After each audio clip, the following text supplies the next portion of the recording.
नमस्कार।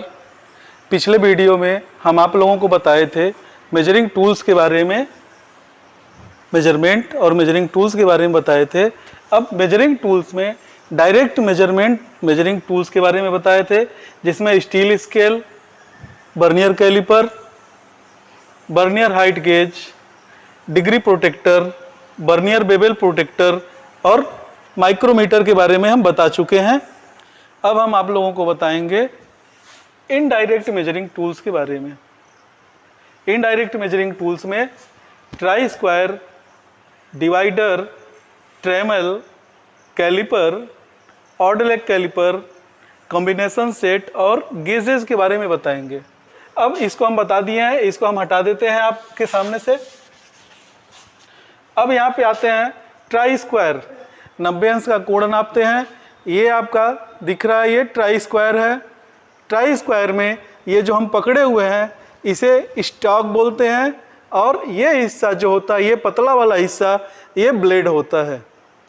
ठीक है।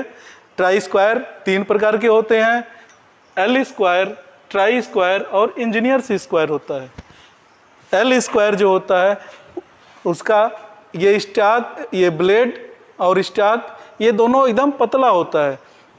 ये एल स्क्वायर, इसको प्रयोग करने के लिए कारपेंटर सीट मेटल में जहाँ पे धातु चादर काटते हैं वहाँ पे, या राजगीर मिस्त्री प्रयोग करते हैं। ये बड़े पैमाने में कम से कम 1 मीटर का या 60 सेंटीमीटर का होता है।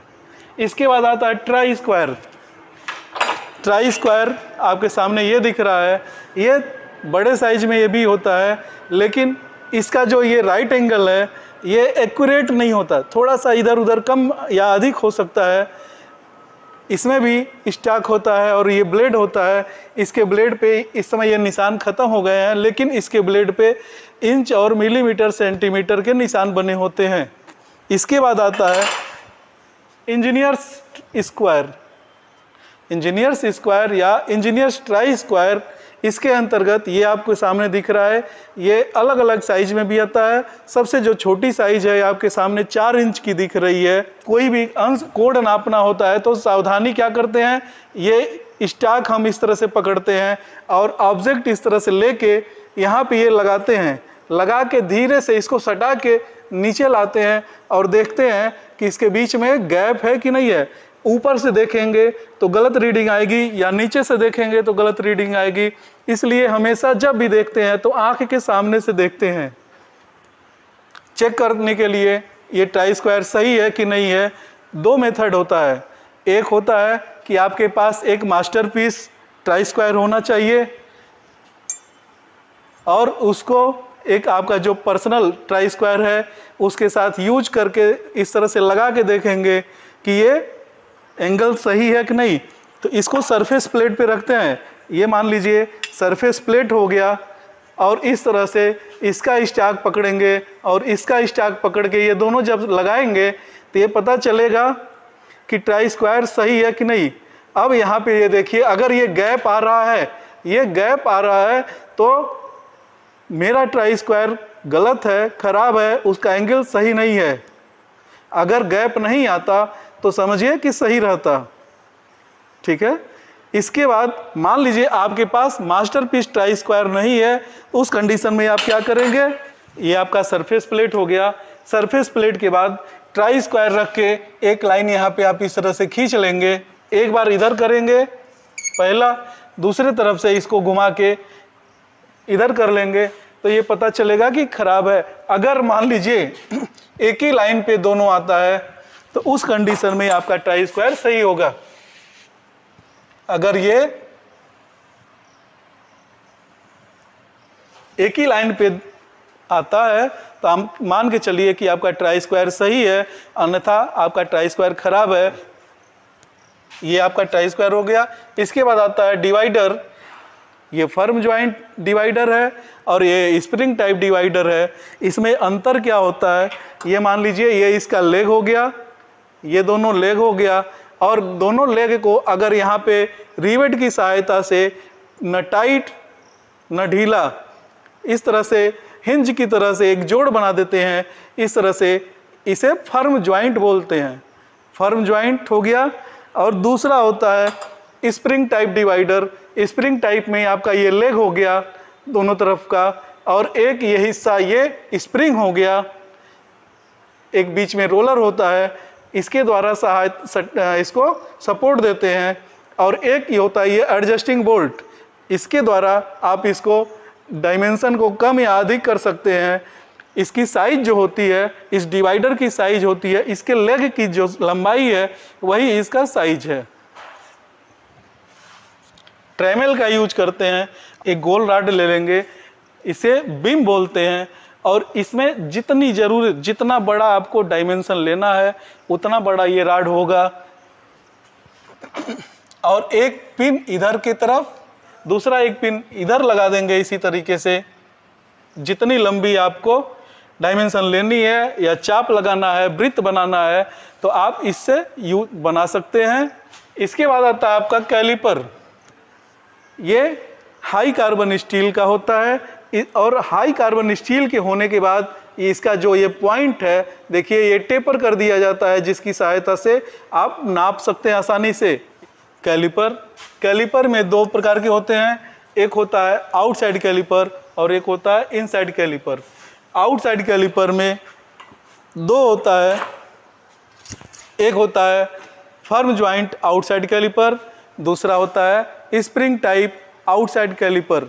इससे कोई व्यास ज्ञात करना होता है तो कैसे ज्ञात करते हैं, जैसे यहाँ पे इसको इस तरह से पकड़ते हैं और यहाँ से एडजस्ट करते हुए इसको आगे की तरफ ले जाते हैं।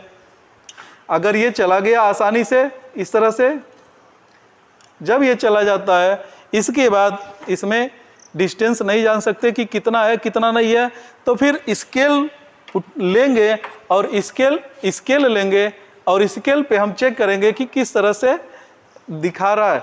इसको चेक करने का जो सही तरीका होता है, आप इसको इस तरह से स्केल को पकड़ते हैं, स्केल को इस तरह से पकड़ने के बाद यहाँ पे ये लगाएंगे, ये हिस्सा इस तरह से लगाएंगे और यहाँ पे ये देखेंगे कि डायमेंशन सही आ रहा कि नहीं आ रहा है। आउटसाइड कैलिपर का ये जो लेग होता है, लेग के हिसाब से इसकी साइज नापी जाती है। इनसाइड कैलिपर में इसका जो ये लेग होता है, लेग बाहर की तरफ मुड़ा रहता है, जिसकी सहायता से हम अंदर का व्यास ज्ञात करते हैं। इसमें ये स्प्रिंग होगा, एक ये रोलर होगा, ये एडजस्टिंग बोल्ट होगा और ये दोनों लेग होगा। इसी तरह से फर्म ज्वाइंट कैलिपर होगा। फर्म ज्वाइंट कैलिपर में यहाँ पे आगे की तरफ यहाँ पे हिंज लगा होगा और इसका यहाँ पे ये मुड़ा रहेगा। फर्म ज्वाइंट हो या स्प्रिंग टाइप हो, दोनों में लेग के हिसाब से इसकी डायमेंशन को देखते हैं। दोनों में लेग के हिसाब से ही ये उपलब्ध होता है।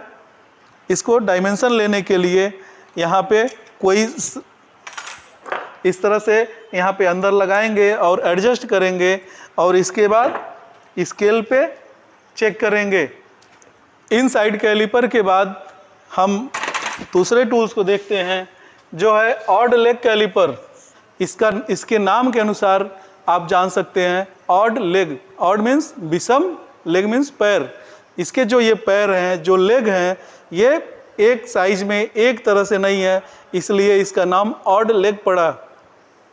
इसका और नाम है हर्माफ्रोडाइट कैलिपर या जेनी कैलिपर भी इसको कहते हैं।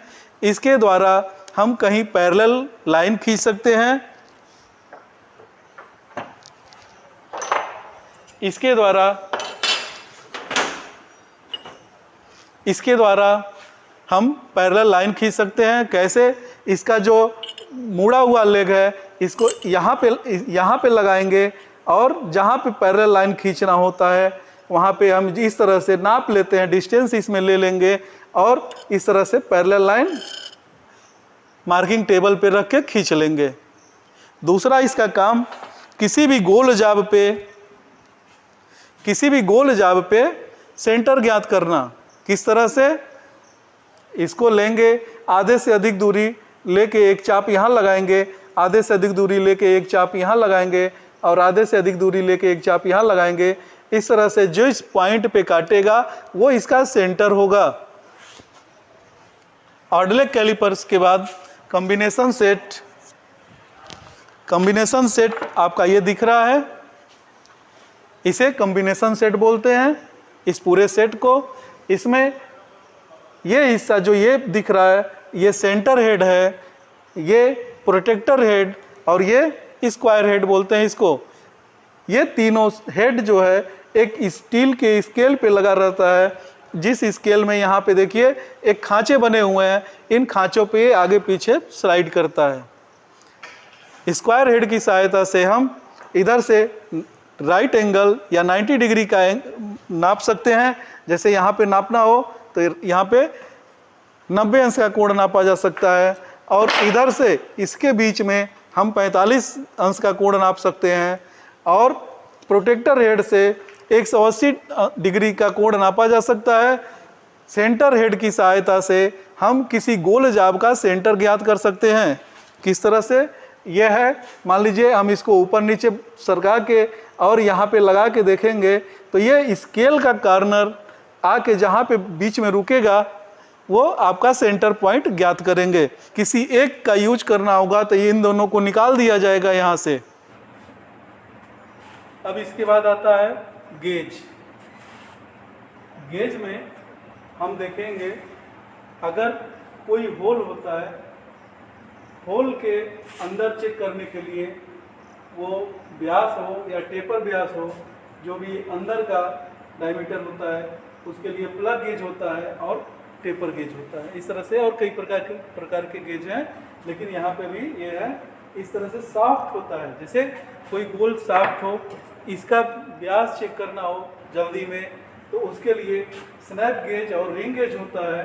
उसी तरह से थ्रेड के लिए thread plug gauge, screw pitch gauge, इसकी सहायता से हम समय बचाने के लिए इसको चेक कर सकते हैं, यूज कर सकते हैं। इसके बाद आता है शेप। आकृति के अनुसार जो गेज होता है उसको शेप गेज, वो शेप के अंतर्गत आता है। उसमें टेम्पलेट गेज होता है, रेडियस गेज होता है, फिलेट गेज होता है। टेम्पलेट गेज में मान लीजिए कोई एक आकृति बनानी है इस तरह की, एक बार इस तरह की आकृति बनानी है, एक बार बना लेंगे, या इस तरह की आकृति बनानी है तो इसका एक टेम्पलेट बना लेंगे, और इसके बाद चारों तरफ से मार्किंग करके जल्दी से समय बचाने के लिए इसको टेम्पलेट गेज का प्रयोग करते हैं। उसी तरह से रेडियस गेज जो होता है, रेडियस गेज का प्रयोग इस तरह से रेडियस गेज होता है। रेडियस गेज का प्रयोग हम करते हैं समय बचाने के लिए, मापना होता है। तो अब ये देखिए ये रेडियस गेज है, ठीक है।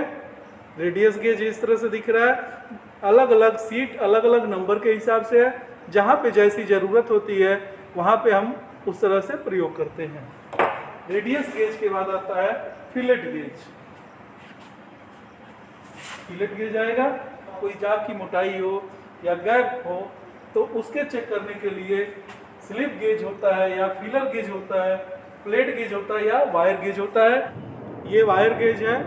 वायर गेज में इसका जो नंबर होता है वो बढ़ते हुए क्रम में जाता है, और उसकी थिकनेस जाब की या वायर की थिकनेस जो होती है वो घटते हुए क्रम में जाती है। जैसे अब यहाँ पे एक नंबर होल देखेंगे, एक नंबर होल या 0 नंबर होल है, 0 नंबर होल में 8.23 मिलीमीटर होता है, और एक नंबर होल में अगर हम वायर डालें या सीट डालें तो इसकी थिकनेस 7.62 मिलीमीटर होगा। इस तरह से ये नंबर बढ़ता हुआ चला जाता है, जितना नंबर बढ़ेगा थिकनेस उतनी ही कम होती जाएगी, ठीक है। इस तरह से ये वायर गेज हो गया। वायर गेज के बाद आता है सरफेस चेक करने के लिए डायल गेज या एयर गेज। इस तरह से गेज के बारे में ये हो गया। फिर अगले वीडियो में कभी हम आपको स्पेशली केवल गेज के बारे में एक वीडियो हम बनाएंगे, ठीक है। अब अगर हमारा वीडियो पसंद आया हो तो आप लोग लाइक कीजिए, शेयर कीजिए, सब्सक्राइब कीजिए। धन्यवाद।